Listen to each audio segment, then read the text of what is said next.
Here at the Hudson Institute. Welcome for our discussion of taking stock of Donald Trump's foreign policy after a year. We have just an hour for the discussion today, so we'll get you out promptly at 3 o'clock. I've got three very distinguished colleagues of mine here at Hudson on the panel: Michael Doran, Rebeccah Heinrichs, Walter Russell Mead. We're going to start with a few remarks from each of them, and then we'll have a little discussion amongst ourselves, and we'll draw you in toward the end of the hour. Let me just start by setting the stage a little bit. The Trump administration took office after a candidate made some rather startling statements about foreign policy of a kind that had not previously been characteristic of American aspirants to the presidency. He diverged sharply in certain respects from what established views in Washington on how things get done, and his tone was inconsistent with what the establishment in Washington had come to expect in circumstances like that. And this was, on the one hand, quite startling, and to many people it was jarring, not only in the United States, but also abroad. And so, obviously, Trump was running as a change agent, as a disruptor of the status quo. He had nothing especially kind to say about this foreign policy establishment in Washington, such as it was, nor did he feel that he needed to defer to the expertise of this establishment, or at least that was the posture on the campaign trail. When he took office a year ago, a little bit over, the question was, who was Trump going to be now that he had the responsibilities actually thrust upon his shoulders? And this was an open question. Many people expected a very high degree of disruption into the status quo that would be a product of the president's new views on such matters as trade, as America first as a guiding principle, his rather at times contemptuous remarks about globalism and what it represents, and so forth. So the first question I think that arises in this context is a classic question that is relevant at changes of administration. It's the question of change and continuity. You know, how much is going to be different, and how much is actually going to be the same? So I think this question was especially acute when President Trump took office, and it remains a question that I think a lot of people regard as not finally settled. The disruptive element has certainly been present. The president tweets and makes no apologies about doing so. These tweets often have relevance to subjects that are matters of U.S. foreign policy, but the connection between the tweets and the policy is sometimes a little difficult to parse or understand. So we'll need to explore that a bit. We'll also need to explore the extent to which the president's doctrine of America first, if it is indeed a doctrine, has actually been implemented by his own administration. And if it has not, and I think that there are many respects in which we can say that it is not, we'll have to try to understand exactly why it hasn't been. And third, and perhaps finally, is the remaining, I think, enigma of Trump the leader. Who is Trump? What motivates him? What gets him going in the morning, and what keeps him going? And what role does this element of his presidency play in U.S. foreign policy?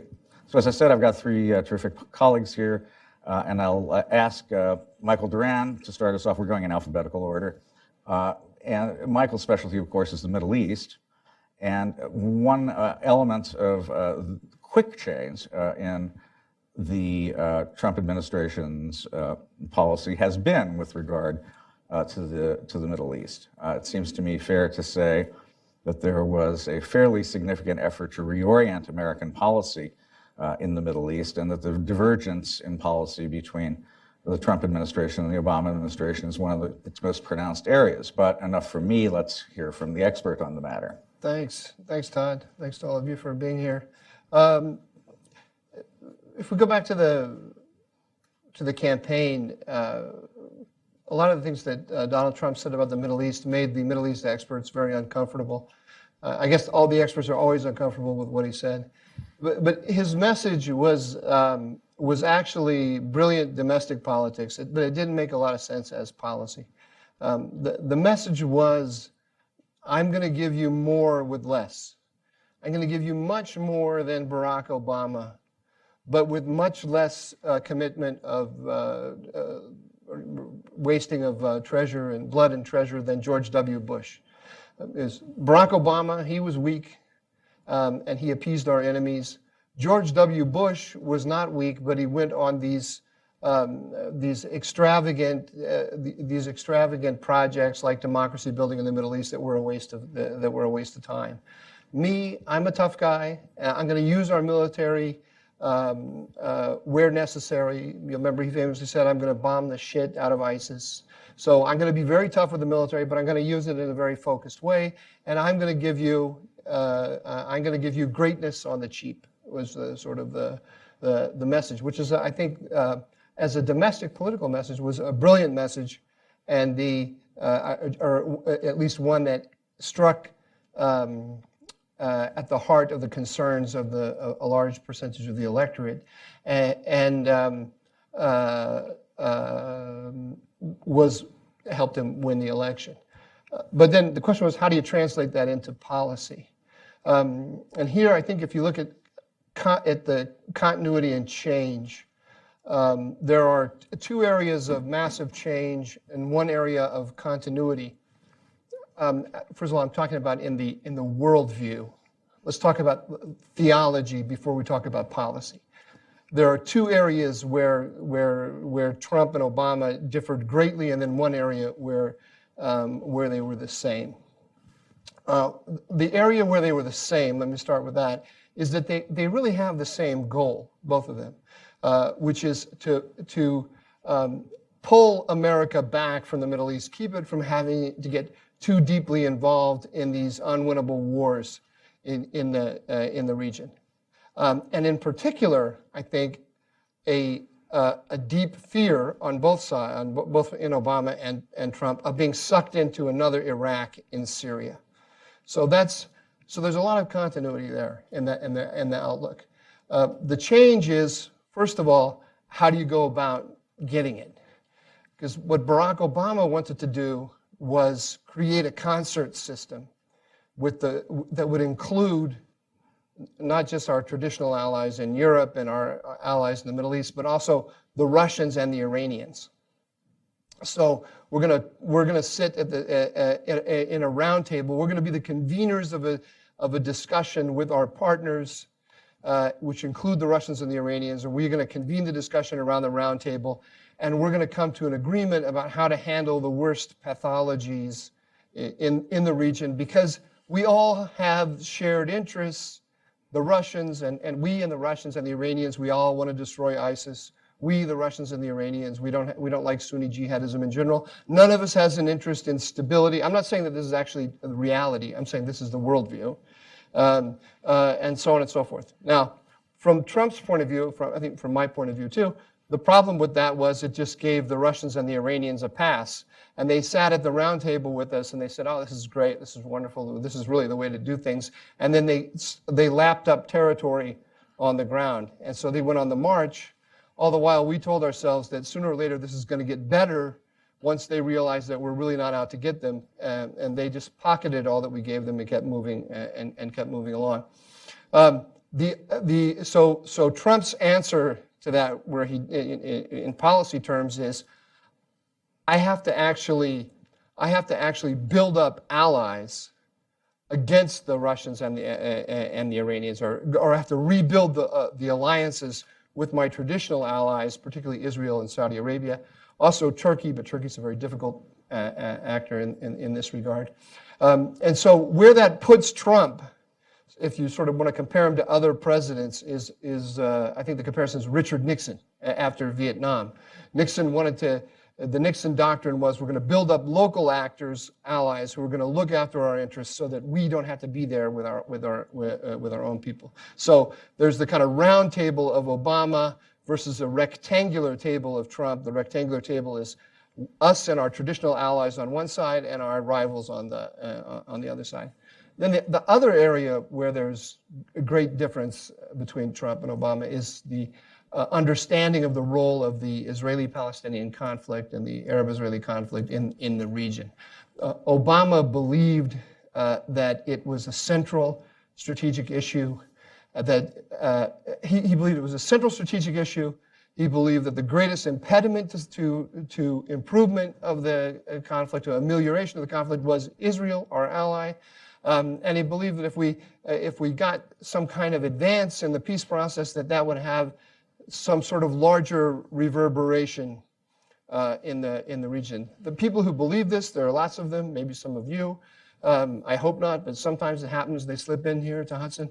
People who believe are hard pressed to explain how getting the Israelis and the Palestinians to come to some kind of agreement is going to make it easier for the United States to put Iraq together or take care of terrorism in Afghanistan and so on. But they believe this. So Trump, as you can tell, I'm a little bit skeptical.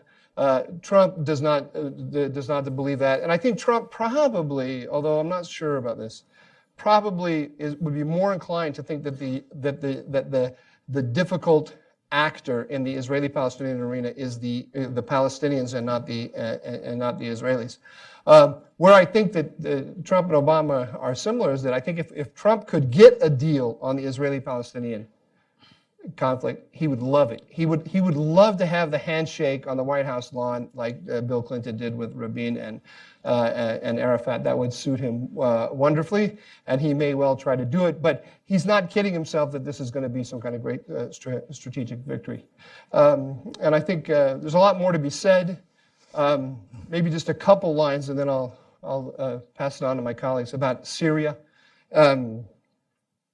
There's the differences I just laid out, continuity and differences. Those are all on the theoretical sort of perspective level. Then there's the problem of how you translate all of this into policy on the ground. And the problems in the Middle East, I don't need to tell any of you this, they're difficult problems. And a lot of them, you're damned if you do and you're damned if you don't, or even if you do everything right, you're still going to have a lot of difficulty. And so when you look at what they're doing on the ground,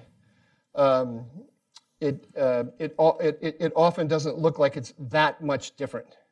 But I think it is actually quite significantly different. And I'll just give you one example, and then I realized I left something out of my earlier. So I'm going to give you one example, and I'm sorry, Todd, I'm going to double back and make one more point, and then I'll what we just saw in Syria.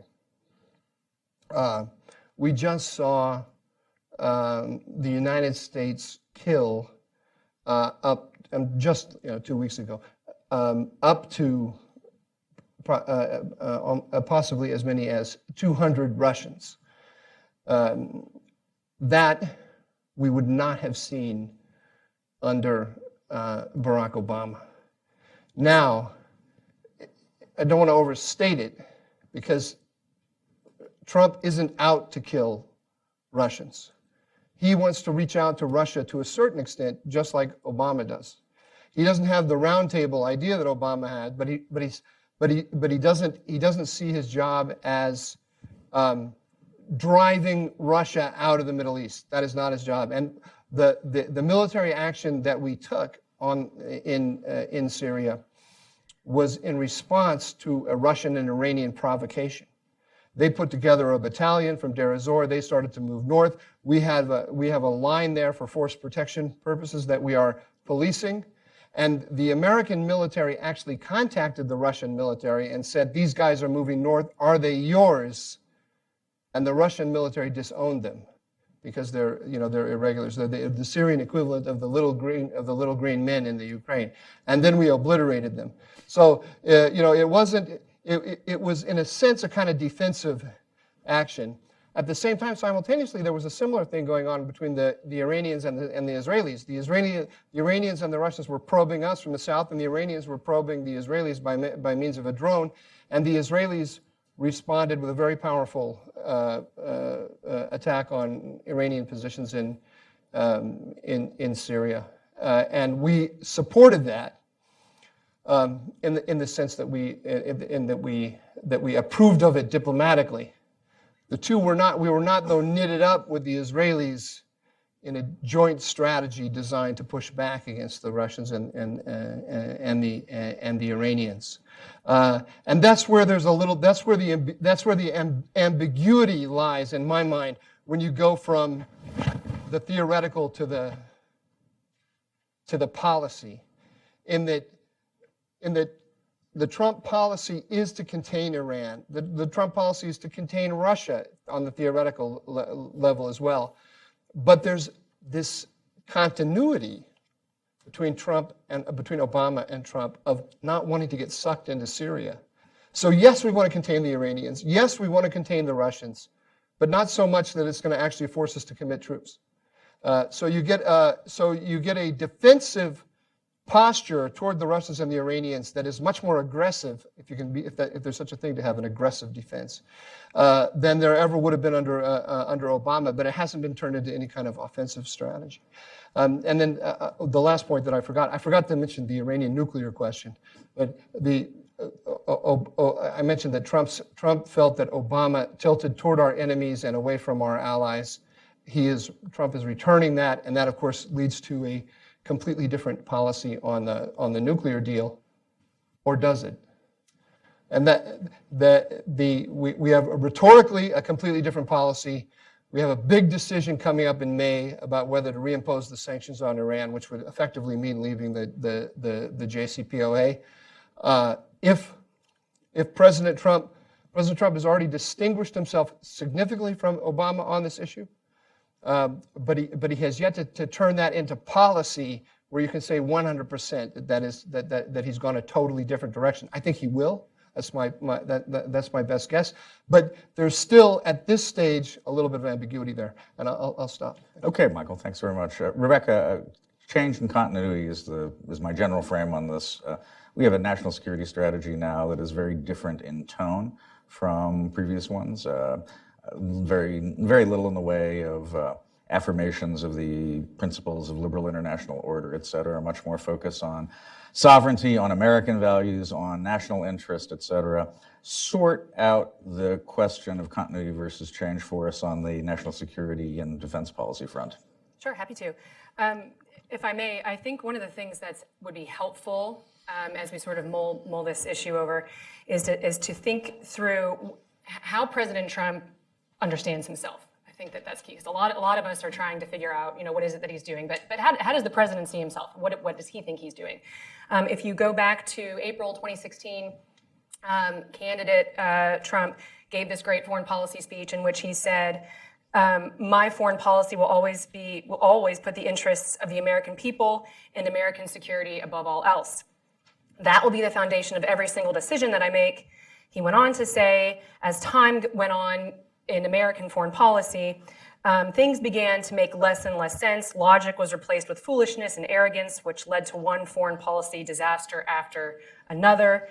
They just kept coming. We went from mistakes in Iraq to Egypt to Libya to President Obama's line in the sand in Syria. Each of these actions have helped to throw the region into chaos and gave ISIS the space it needs to grow and prosper.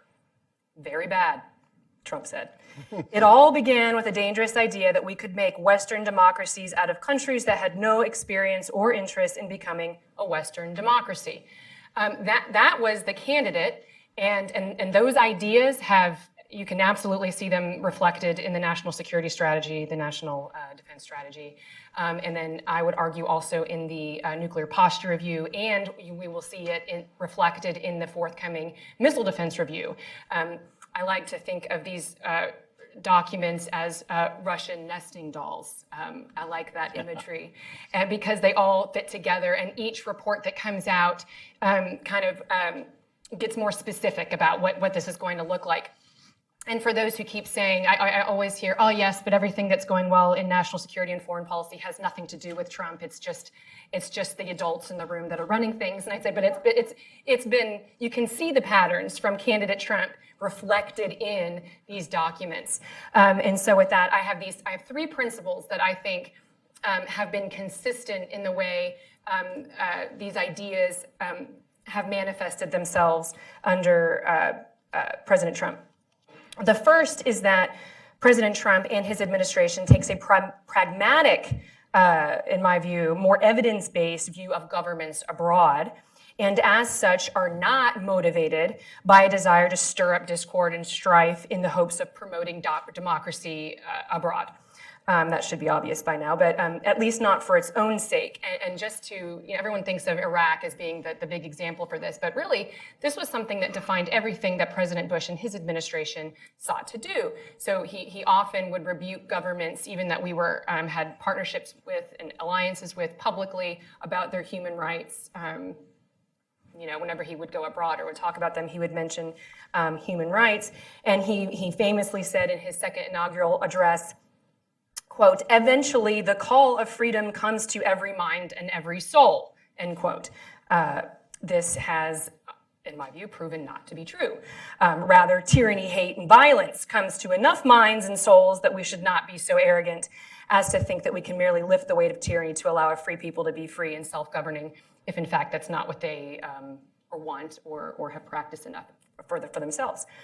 And because of this very different view, President Trump does not lose any sleep over having partnerships with strongmen. Okay, so we see that, the media that's very critical of him likes to highlight that it seems that he admires strongmen. It's not that he admires strongmen, it's just that he's not interested in creating problematic relationships in countries where we are already cooperating. You can think of al-Sisi as one example. You can even see in Duterte in the Philippines. Both of those are providing strong partnerships with the United States in pursuing our interests, and in the case of al-Sisi in fighting Islamic radicals, and also the Egyptians willing to even have a more cordial cooperative relationship with Israel.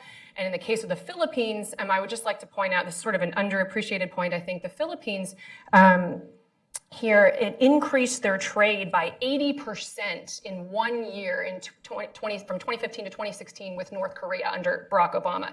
Since President Trump has been in office and has been leading this pressure campaign, the Philippines have completely cut off trade with North Korea. So that has been a very cooperative ally. I think they're the 5th largest trading partner with North Korea, and they've cut off trade. So you can see some real results in what the president is doing. Now, this is not, one more point on that too, just to kind of foot stomp something that Mike said, which was, this has also affected the way President Trump utilizes our military. So he doesn't think of the military as just sort of this tool in, again, nation building and democracy promotion, but he uses it as what the military is good for. So I always think about, great way to think about the difference between President Trump and President Obama. President Obama fired General Mattis when he was head of CENTCOM. President Trump hired him, made him Secretary of Defense, and then completely turned him loose in the Middle East and against ISIS. And one of the things I suspected would happen is, in fact, what happened, which is that the tempo has increased, and it's been a bloody, ferocious war against ISIS, and it's been greatly successful, liberating over 5 million people under ISIS's control and completely demolishing, almost completely, the caliphate in Iraq and then in Syria. And that is not to say that it's done and we don't have that problem anymore, but General Mattis knows how to fight wars. And so President Trump recognizes that in him and has completely delegated that authority to go handle that problem. Then on I did want to mention just human rights real briefly. That is not to say that there is a total apathy in this administration about human rights. I could go 1,000 different directions on this, but I would just say, if you just look at some of the progress that Saudi Arabia has made under President Trump on human rights, it's remarkable. And it's happened with women, beginning to drive and other reforms being made. And that is without what I would call American virtue signaling towards the Saudis. And in fact, the U.S. partnership with Saudi Arabia has grown stronger. And the United States, perhaps we're talking about their human rights problems privately. We're certainly not doing it publicly. But the reforms are happening. So it's a change from actually virtue signaling to actually just pursuing American interests with these partners and then letting their own countries make reforms at the rate at which the people are willing to make those reforms. And then the president has been very hard on North Korea in terms of human rights. But again, it's in pursuit of American interests. It's not human rights for the sake of itself. It's not this altruistic view. It is, no, look how terrible the regime is, and this is why we can't trust them with nuclear missiles pointed at American cities.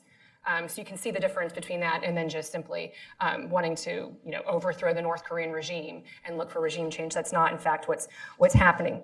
And then the last thing that I would mention is what I think is shaping up to be one of President Trump's greatest legacies of all things, and that is a direct and muscular response to China and Russia that's increased, and especially Russia, that's becoming increasingly bold.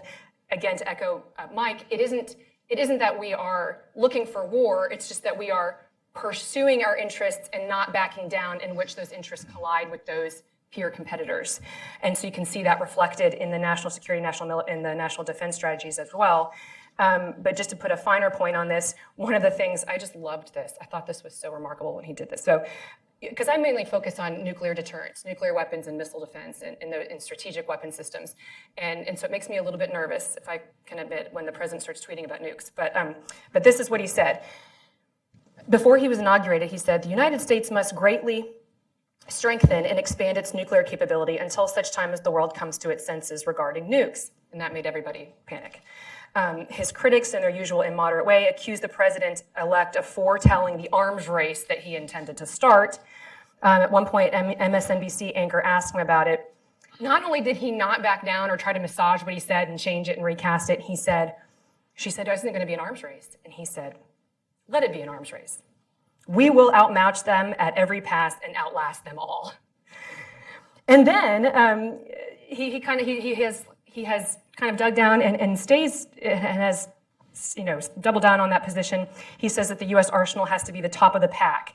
"I want to modernize and totally rehabilitate the nuclear enterprise." And that, I think, and then in the nuclear posture review has reflected that. We're recapitalizing our nuclear weapons. They're adapting to what the Russians and the Chinese are doing in terms of brandishing nuclear weapons and modernizing their own forces.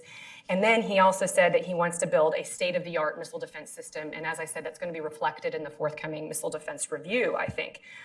So what is the principle behind this last point? And I would say that it is, I think it's a mistake to try to figure out, what does the president think about Putin? What does the president think about Xi in China? I think that's the wrong way to think about it. Rather, what it is President Trump is not persuaded by the idea that parity between competitors has a stabilizing effect.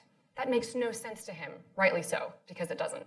It doesn't make any sense. Rather, both Russia and China have exploited this American notion of strategic parity as a stabilizing effect to their advantage. And so they've done it in every domain, especially recently in cyber and in space. And so that's why we have this missile defense, state-of-the-art missile defense system that I believe is forthcoming, and then also a modernized, tailored nuclear deterrent. Two things that China and Russia have both staunchly opposed, and President Trump is moving forward with without apology. So as always, implementation is crucial, and we're only 1 year in. But to recap the 3 points: having a more humble, realistic view of what can be accomplished regarding liberal democracy promotion, a willingness to pursue only alliances and agreements. I would add that to think about Paris climate, think about the JCPOA, Iran, with Iran, et cetera. Pursuing only alliances and agreements that help the United States, and a willingness to back out of bad ones or restructure them if needed. One of the things I said was, watch NATO become stronger under Trump. Because it's not NATO in principle that he objects. It's NATO as a liability and as holding down the United States that he objects to. And under Trump, we've already seen a NATO that's more interested, at least in several countries, in contributing more to collective security and also aligning with the United States more politically, less so with the Western European countries than with the Eastern and Central European countries. And then the third point is pursuing a strategic superiority and abandoning the naive view that parity is all the United States can and ought to pursue. And so on these 3 points, I give the Trump administration high marks. Thanks, Rebeccah. Terrific. I have next to me the new foreign affairs columnist for the Wall Street Journal, our colleague Walter Russell Mead. The great thing about Walter is that even from his lofty new perch, he's still willing to play with the band, which I think is terrific. Walter. Thanks. I'm actually more grateful the band is still willing to play with me.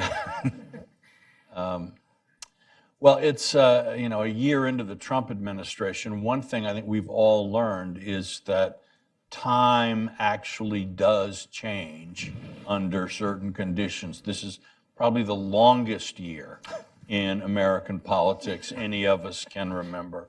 And it feels more like we're in the 7th year of a presidential administration than the first. And apparently, as far as I can tell, Donald Trump has absolutely no interest in slowing down the pace. Although I did hear as of today, it had been 36 hours since he tweeted. So possibly he's taking a break. I don't know. But my guess is before many more hours. I feel the tweets gonna start tweet coming on. I found I was looking at the president's speech to CPAC, where he was basically, more than anything else, celebrating his victory over the Republican establishment, that he had stolen the Republican Party out from under the politicians and the intellectuals who, for many years, believed that they owned the party and owned the base. Trump demonstrated that to them, and then he demonstrated to the Democratic establishment that it doesn't own the country. And I say that both wings of the American establishment remain unreconciled to this state of affairs. But if we listen to what the president said at CPAC, he said, "People that treat us well, we treat them well. People that treat us badly, we treat them much worse than they could ever imagine. That's the way it has to be. That's the way it has to be." Now that is the best short summation I think you can get of the foreign policy philosophy that I've written about under the heading of Jacksonianism.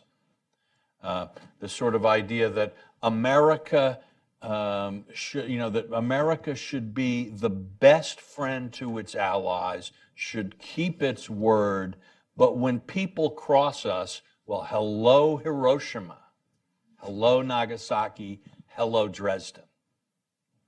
All right? And that is the way he thinks.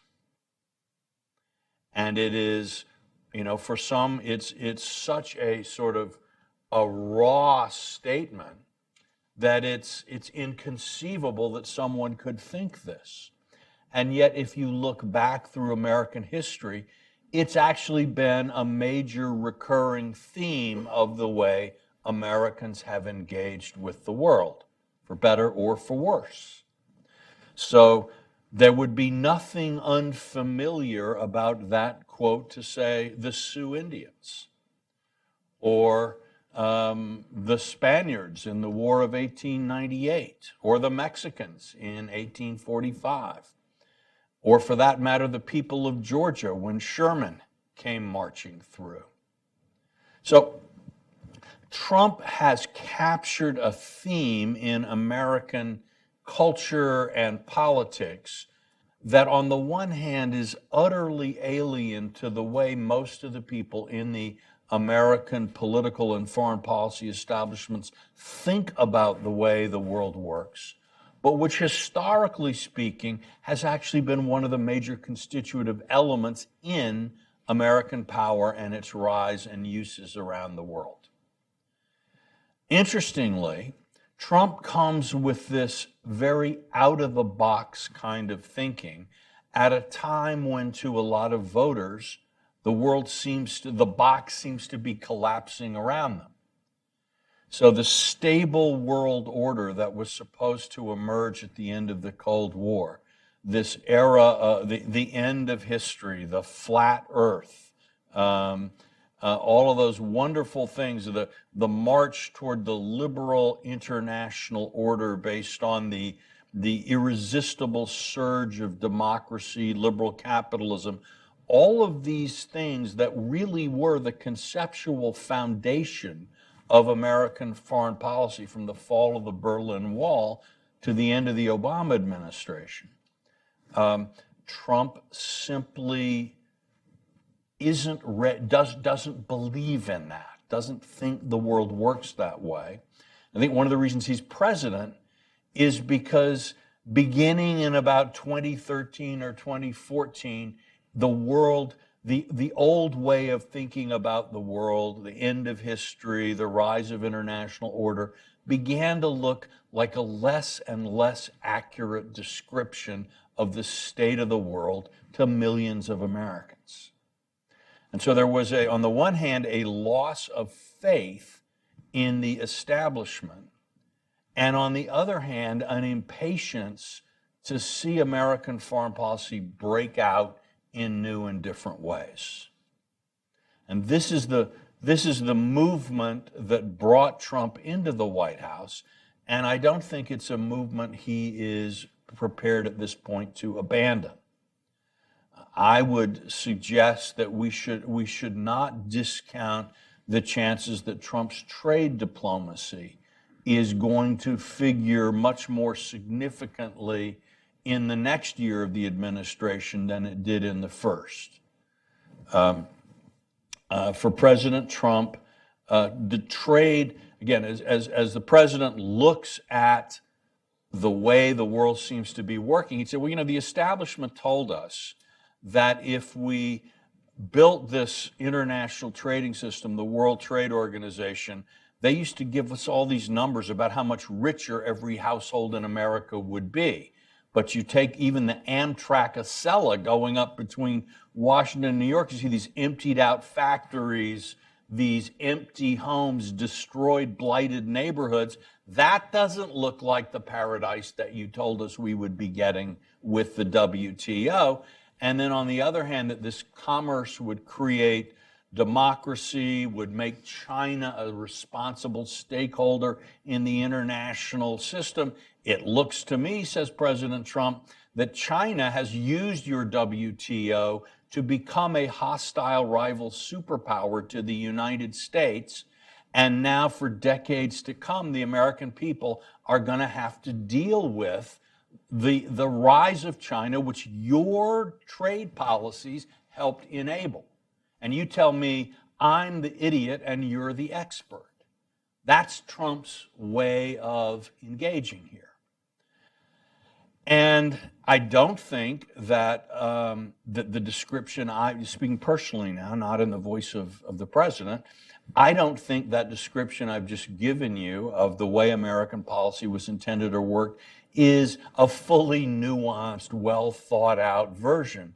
But it's a pretty good representation of the way American foreign policy was represented to Americans and to others in the last 30 years. And so Trump's critics, who often make, I think, score some very solid points, because Trump is a lot better at criticizing what other people have done wrong than he is perhaps at organizing initiatives and so on of his own. But nevertheless, his establishment critics fail to understand that Trump's trump card continues to be that when he says, looks at the establishment and says the emperor has no clothes, a lot of people out there looking at the foreign policy establishment see a bunch of naked emperors.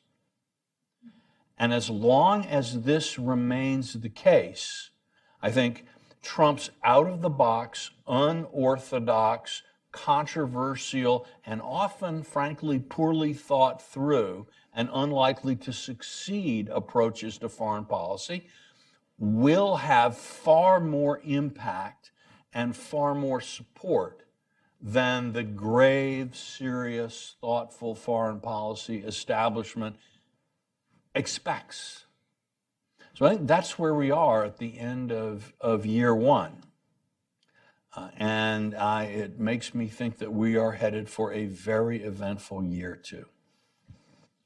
All right. Well, thank you very much, Walter. I want to make sure that we have fully distinguished, or at least as best we can, what a Trump administration and what the President Trump have done in their first year, and what a Republican administration of a generic variety, not that there is exactly such a thing, would have done in its first year. And that, Walter, I think, has given us a picture of latitude with regard to foreign policy that the president has exploited, that he's sort of taken that ball, he's run with it. But I wonder if that's is true in other areas, for example, in national defense. And Michael, also, what would President Rubio have done about Iran? Something different or much the same? I'll start with, go ahead, yeah, that's fine. Me? Yeah. Okay. Hard to know. What President Rubio would do, but I would say in a couple areas where I think are remarkably Trumpian, moving the embassy in Jerusalem to Jerusalem in Israel. That is something that we've seen Republican presidents punt on. That is something, I don't remember what, 1998, I think, was the first time a law was passed that the United States would move our embassy to Jerusalem. Don't fact check me, but I think that's what it is. You're going to be fact checked. Yes, it's going to be fact checked. But it's a new reality. My footnote is, I think, that I'm not positive on that. But regardless, there's been subsequent resolutions passed reaffirming that, and every president since then has used his waiver authority not to do that. President Trump says, I'm going to do it. He looks at it, and all the arguments, he goes into his office and his national security team, I've heard, everybody tried to convince him not to do it. No, don't do it. Don't do it, because it's going to create instability in the Middle East. And Trump kind of looks at them and he says, you're kidding, right? There's already instability in the Middle East. I want to move our capital. I want to move our embassy to Jerusalem, and so he did it. That to me was just it was remarkable. And then I heard people say, but he won't actually do it. He's just saying, well, we're doing it, and now there's progress being made to actually do that. The other thing too, North Korea, not to say, I think Republican administrations, I would hope, I think at this point, would no longer do the strategic patience thing that Obama did, or look to negotiate another treaty or another pause or something to that effect, or more sanctions relief or humanitarian aid that just goes towards the nuclear missile program. Maybe not necessarily that, but the effectiveness of the pressure campaign by the Trump administration, I think, it can only be attributed to the type of personality that he has. President Trump made the same sort of platitudes, or President Obama made the same sort of statements about, every option is on the table with North Korea. Because a lot of people say, oh my goodness, President Trump is threatening military force. I said, Obama did too. It's just that nobody knew it, nobody cared, because nobody believed him. And every president before him did the same thing, but with Trump, given his personality and the fact that he doesn't come from the Washington sort of establishment, national security establishment, the way he talks about things tends to make people think, oh my goodness, he might actually do it. So there's some credibility behind some of the things he says. And so I think that the effectiveness of the pressure campaign, we've had increased sanctions against North Korea when every president before him has said there's nothing left to sanction. That simply wasn't true. China is now beginning to take the United States seriously, that we might actually go to war in the Korean Peninsula over this, and they better take care of the problem, or we will. And then on the other area, again, on the strategic parity point, I mean, even Republicans, I even deal with this with my Republican colleagues in the national security establishment, get very nervous about upsetting the strategic balance with China and Russia when it hasn't existed for years. The Chinese and the Russians are pursuing qualitatively advanced programs that are better than what the United States has in every military domain. And President Trump is simply not persuaded, it seems to me, that we need to maintain parity in that regard. And so we are pursuing these capabilities that is going to give the United States a strategic advantage. And that goes back to just one more, just a sort of a thing about his personality that people are having a hard time understanding is, you hear Defense Secretary Mattis talk about President Trump, and people ask him about Trump. He very often will say, the president is willing to change his mind. And people look at that as a bug, but it's not a bug, it's a feature in Mattis's mind and seemingly to the president's mind. He's perfectly happy to be persuaded if you can persuade him. And so that's why sometimes it looks disjointed or incoherent to us across the board on a policy standpoint. But in my view, it's actually been pretty consistent from a principled standpoint. I think some of the things that Rebeccah said, or if let's say Trump versus Rubio, one, as Rebeccah said in her initial comments, the lessened influence on a values-based foreign policy and more focus on the narrow U.S. interest in the Middle East is one thing. I could totally agree with her about the moving of the embassy, and I would just to add a couple of points to that. I think that the moving of the embassy has a lot to do with what Walter was talking about Jacksonianism. This was as much domestic American politics as it was foreign policy, and it was the perfect Trumpian issue because you had all the experts saying that there's going to be disaster, and then when you try to think, it's what I was referring to before about the centrality, the supposed centrality of the Israeli-Palestinian conflict to everything that goes on in the Middle East. You start trying to say, okay, what am I going to do? I'm going to change a plaque. I can change a plaque on the consulate in Jerusalem and call it an embassy. So I'm not really going to change anything on the ground. How is that going to create instability across the Middle East? And it doesn't actually compute because what's really being argued is a theological difference, an identity issue rather than anything tangible. And the great benefit to Trump is it makes liberal heads explode. So he could just see, he'll make the statement and then boom, boom, boom, boom, boom, all these heads would explode across the country. That's fantastic. And give his base a sense that he just did something really, really significant. No, I don't think any other Republican would have done that. On the Iran question, I think he's more inclined to. I think that the other Republicans, all of them campaigned against the Iran deal. One of them, Jeb Bush, indicated clearly that he was not going to leave the deal quickly, which I took to mean not necessarily going to leave the deal. But when he was campaigning, he said that. I think that Trump has probably been truer to his word than the other ones would have been, because when the other ones got in, they would have, and they had delegation after delegation of European come in, and all of the State Department and the Defense Department, all the experts telling them you can't leave the deal. They would have been more inclined to fudge it a little bit more. Now it's not clear to me yet that we're there with Trump because he's trying to figure this out himself. But I suspect that that's an issue where he's been significantly different. Oh, sorry, one last thing. Sorry to keep cursing in front of you, but I am quoting the president. Bombing the shit out of ISIS, he said he was going to do it. He did it. The Obama people are now saying he just followed Obama's policy. This is exactly what Obama was going to do, and so on. And yeah, you can believe that if you want. Walter, rarely have we seen a president who has so enjoyed threatening the nuclear destruction of an enemy, correct? Yeah, I think he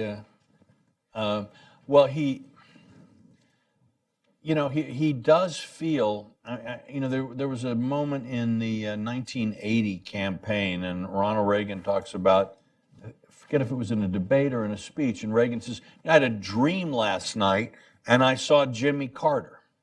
And Jimmy Carter said to me, you want my job. And Reagan said, in my dream, I thought about this. I said, no, he said, I don't want your job. I want to be president of the United States. All right. And so there is a sense, I think, in which Trump revels in the theater of leadership. And he sees that, again, the president of the United States really has two jobs in one. The president is both Theresa May, the prime minister, and the queen. And bad presidents think that the way to be a successful president is to be a really good, Theresa May, and then people will respect your policy competence and your wonkishness, and then that will make you shine as the queen, as the symbol of the nation. I think the more successful presidents understand that the queen side is actually the source of the political power. That if you can represent in some way, then you can then that translates into the political momentum that allows you to get other things done. Now, Trump's theatricality is not I would say, not the highest form of American presidential performance because it is fundamentally linked to polarization. And that does not strengthen the country. And perhaps it particularly doesn't strengthen the country right now. But so, he's not, he isn't the kind of FDR in 1941 sort of figure. He's more an FDR in 1936 sort of figure, perhaps, where, as you may remember, Roosevelt said in the campaign, "I welcome their hatred." So whether Trump can change and become more of a unifying figure, I don't honestly know, or whether circumstances would permit it. But I do think that right now he is a tremendously effective leader for his base, and that is giving him some power that he would not otherwise have. But I think to sort of climb up the ranks of the presidents, he will need to find ways, without losing what he's got, to try to expand that appeal. Okay, we got time for a couple of comments right in front, and then you, sir, we can have both. Do we have another microphone? Yeah, let's start here. Very short, please. I got to get out of 3. Looking, Michael Kurtzig, retired from USDA. A couple of quick questions. Do you think Trump's... You get 1. I'll make it very short. Do you think Trump's attitude, Trump's position, has emboldened Xi Jinping to change the constitution of China, that he'll become a dictator now for as long as he wants to, something that's very much in the news now? And number 2, do you think the global other leaders have now come to respect him more? Because I remember they were laughing at him when he went to talk to NATO. They were there just guffawing with every one of his stupid comments. Has that changed also? When people ask 2 questions, I always get to pick which one of the 2 I'll answer. And I pick the easiest one. Xi Jinping didn't think 2 seconds about Donald Trump. That was about Chinese politics and his own ambition. Go ahead. Thank you very much. Farid Mirbagheri, I'm visiting scholar at George Washington. Why is it that the president's critique constantly say there is no strategy in the White House on what's happening in West Asia, or what we know as the Middle East? Because what's happened actually points to very clear strategy, only that the president, it seems, doesn't want to enunciate it because it goes against the very principle of adopting strategy in foreign policy. Could you comment on that, please? Well, I don't think the president has a principled objection to strategy in foreign policy, though I believe it was, it was I think it was Stanley Baldwin, a British prime minister, who said that, conducting foreign policy in a democracy is a bit like trying to play a game of bridge with a group of people standing behind you, looking at the cards in your hand, and then commenting on which ones you should play or what you might do. And so, I think preserving a kind of an air of mystery about intentions is one move that a rational policymaker might make to overcome some of that disadvantage. And this is just my quick observation on that. I actually, as I laid out these 3 principles that I actually see being pretty consistently implemented in strategy across the globe. And in particular, I think it's remarkable that there are not more people reporting what we're doing vis-a-vis Russia. I mean, Walter's written about this multiple times. I've written about this. Mike probably has too. I mean, but it is remarkable in multiple areas in which there is a pattern in which we are pursuing our interests, regardless of whether or not Russia opposes, and clearly Russia does oppose it. And I think part of the reason is because I don't know yet if President Trump does it on purpose or not, but he's doing it by sending out these tweets. He has the media just chasing rabbits all day, every day, for weeks and weeks and weeks. And while that is happening, the United States foreign policy cabinet, or his national security cabinet, is just pursuing his goals abroad without the same sort of attention and criticism and in fact just understanding.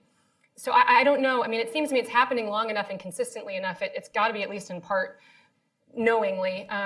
But I think that's why that this is sort of an undeveloped idea among sort of commentators in in the field of national security. Last one. Thank you. I'm Andreas Ross. I'm chasing rabbits for the German newspaper Frankfurter Allgemeine Zeitung. If you enjoy seeing liberal heads explode, many of those liberal heads are exploding in allied countries of the United States, but including from heads of governments who do not consider themselves part of the liberal wing.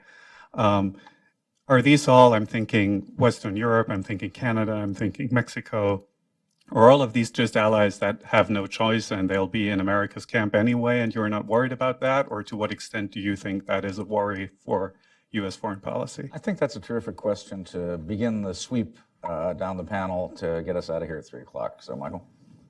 Well, if you're asking about the question in general, or what I was talking about specifically on Jerusalem, I'm not sure. But on Jerusalem, I would just say that that they're silly for to have their heads explode because nothing happened of any great.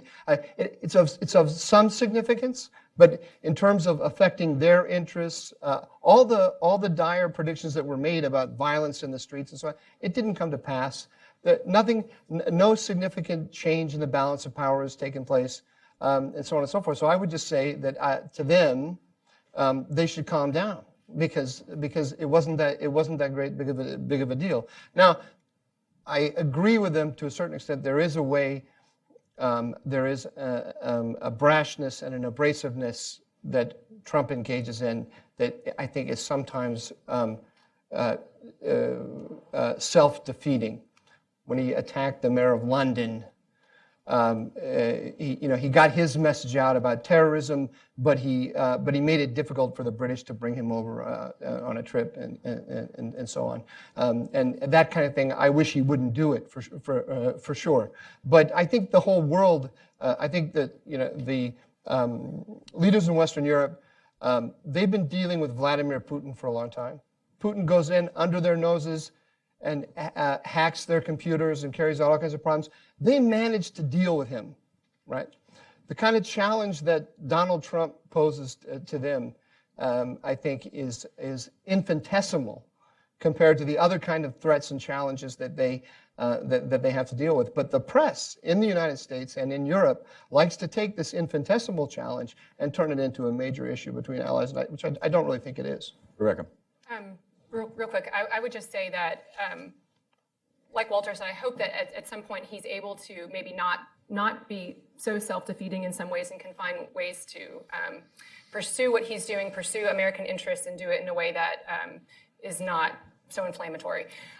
But I will say that many of our Western European allies who are very upset with Trump, the interests there have always been against what the United States ought to do for American interests. And President Trump simply cares more about those in Michigan and Ohio and Pennsylvania than he does Germany.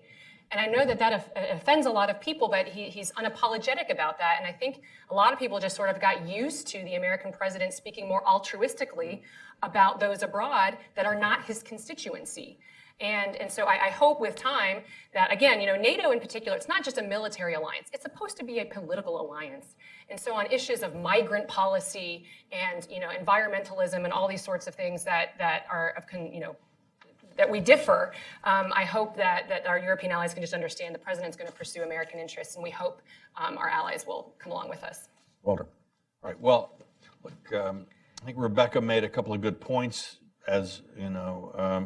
but I think the real problem here is that in some ways the European Union and even to a certain degree NATO are grounded in ideas in which Donald Trump doesn't really believe.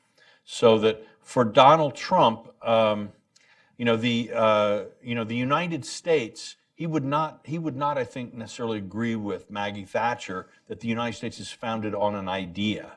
He would actually say it's founded on an identity. It's a country. It's a people. American people have come from many parts of the world, but what makes America America isn't a set of abstract ideas that people subscribe to. It's an identity. That would not work in the European Union very well. And in fact, in Germany, that idea is extremely problematic to speak about or think consciously about, even though in fact, Germany is still a very nationalistic culture in ways that, in sort of odd, complicated ways. That is, if I can just chime in, that of course is part of the problem, that a lot of the major themes that Trump is playing on, immigration, terrorism, economics, and so on, those actually resonate with people in Europe. They just don't resonate with it. And the people, the elite in Europe is as afraid of their people as the elite in the United States is afraid of its people.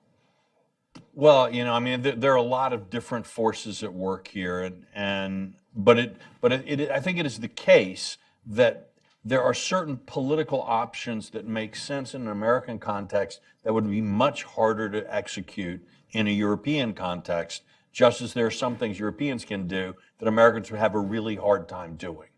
And for a lot of different ways, for a lot of different reasons, Trump's foreign policy and his domestic politics push very hard on some of those sore spots.